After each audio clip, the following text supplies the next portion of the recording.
Thanks so much for joining us. I'm Lorelei Shamayo. This is the MeWe Metaphysics and Wellness events for energizing body, mind, heart, and soul. We have events throughout the Northwest and online, and we interview our practitioners and vendors so you get a chance to know who we are before you meet us at an event. I'm thrilled today to be interviewing Bonnie Rigsby. Bonnie, it's lovely to be with you. So happy to be here. Thank you so much. You're welcome. So tell us what it is that you do.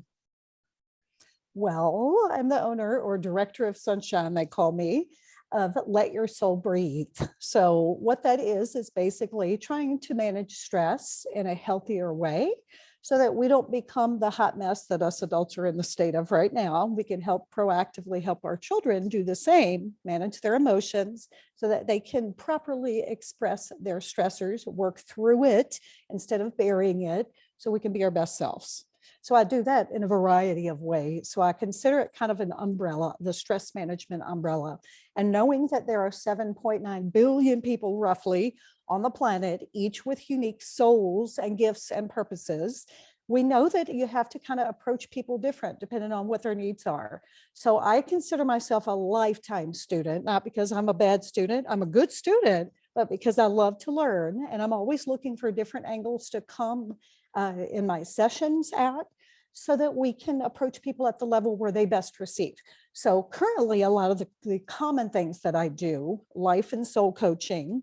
I am an intuitive guide. I use divination cards. I have guidance that comes through me, but I also am a Reiki master. I do a lot of Reiki sessions.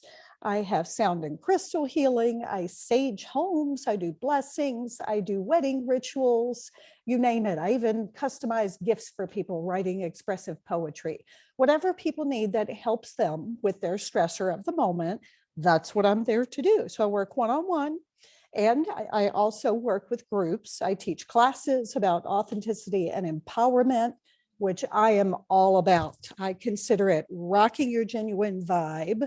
I want people to be in their authenticity. And when they are, they realize they find their greatest peace, joy, and power. And you can live your purpose. So that's basically what I do. Great, great.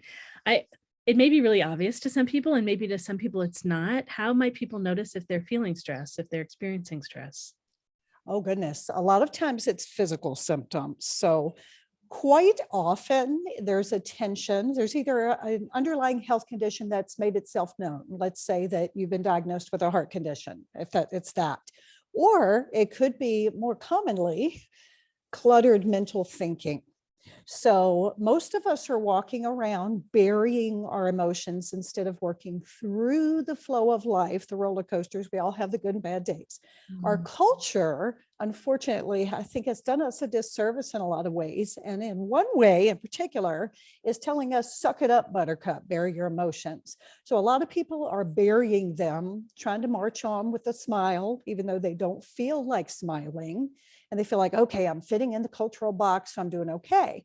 So now on a daily basis, all this mind clutter that we have that makes us feel overwhelmed, anxious, fearful, worried, the COVID environment, everything else, it clogs our thinking. We start to make decisions that don't serve our highest good. And then we wonder why we're receiving more pain. And we're going, oh, God, I'm so overwhelmed. I can't even think. I can't even. That's because we've buried our emotions for so long. They're undealt with. When they're undealt with, think of it as a rising pool of toxins in your body. It affects your physical body as well. So once it gets to the point where it overflows, you will have pain, you'll have a cluttered mind, you'll have a health condition, illness, disease, whatever the case may be. So I get a range of those things coming my way. Most often, it's because people have buried their emotions using what I call Superman or Wonder Woman syndrome. Well, everybody's got to think I'm like the most powerful person in the world, and so I got to bury it. Well, I love superheroes. They're great, but we're not meant to be superheroes. We're meant to be human beings in a flawed existence experience, creating a better life with connection.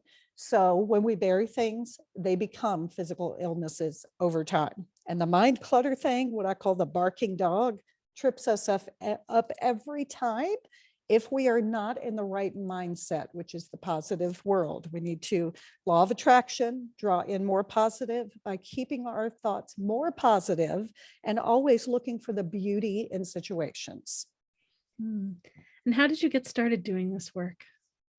Oh my goodness. Lorelei, I feel like I've done it my whole life since childhood, probably since birth. I literally have had people come to me on a regular basis, strangers in the stores. I can be checking out in line. I've never met this human before. And they are literally telling me their life story. And I mean the good, bad, and the ugly, the really ugly that normally you don't tell strangers. So I've always known I had that empath energy, that natural. I'm not a counselor, I'm not a doctor, but people kind of treat me that way, like I'm a counsel to them, that I give them space or make them feel comfortable to talk to me. So I've had that my whole life, always known I loved people, wanted to help people, a person of service. It wasn't until some really key events in my life that were particularly rough that kind of launched me through to where I am today. So one, I've had many events, we all have. One was when I went through my first marriage. I had an abusive marriage, went through a divorce. At that time, was kind of seeking some kind of help, couldn't get it in the medical realm in the way that I wanted to be. Didn't want to just pop pills. I wanted to work through it. I kind of rediscovered my spirituality at that time. At that time, spirit came through me and gave me the phrase, let your soul breathe, which is the name of my current business. Now, that was back in the early 90s, right? I wrote some poetry, some expressive writing, kind of helped me through a very toxic situation. I became a single mom, all the challenges that came with that. Ever since then, I've been really heavy in my spirituality, but it was not until I was in my 40s that I went back to school, decided I was going to launch a physical business to truly help people with stress. And I did that because I had had a lot of people around me transition to the other side. One example is my own father, who I viewed at the time as one of the most stressed out people I had ever met. He ended up with lung cancer. That's what took him to the other side. And watching him and his pain and the others around me go through that experience, and learning and educating myself with research to understand that if you talk to physicians in the medical community now, it is a well-known fact, 75 to 90+% of illness and disease is caused by chronic stress. So my dad, most stressed out person I've ever met, who passed of lung cancer and suffered tremendously along with the family, right? It flipped a switch for me. So the moment the switch was flipped, I'm back to school. I'm getting my certifications. I'm doing my thing. I'm opening my business, because my view at that point, my passion, my fire within said, you know what? I may not be able to help everyone on the planet. That's okay. I'm not Wonder Woman. But if I can be a drop in the ocean to help someone avoid what happened to my dad, or what's happened to any of our family members or friends around this planet, to create mental illness, suicide, whatever the case may be, cancer, all these things, I believe are very much preventable if we can get a root into the stress management process. And if we, I'm very passionate about this, can build mandatory curriculums, life skills for schools, young children, teach them from the time they are young how to manage these emotions in this human body, not bury them and let them overwhelm you, but know our power is in being who we are, handling our business, this beast. Then we can live a better life. And when our grandkids grow up to be our ages, they won't turn on the news and see the hot mess state of adults.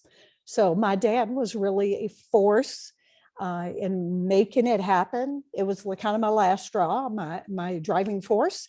And so now in my business, I honor my dad all the time. He loved steam trains. So I have steam train phrases and things in my business to kind of help people keep chugging, to always call in his spirit and say, thank you, Dad, for helping me make this happen and be part of my purpose. Wow. Yeah, I so feel your passion. And yes, it's hard to not, right? I'm a very passionate person, so it comes through when I really talk about something I care about. Well, if people want to connect with you, learn more about you, where do they find you on the web? Sure. I'm letyoursoulbreathe.com. So I have a lot of things out there. It talks a little bit about what I do, different offerings. I'm always open to doing something new. So if you have a creative inspiration and you want to start a customized class for a group of girlfriends, or if you want to do something different, just shout out to me. I'll do random goddess circles and whatever, what people need. Hey, if I've got the schooling, the skills, the knowledge, whatever it takes, I'm going to dive in and make it happen. Great. Thanks so much, Bonnie. I'm excited to have more people experience your work.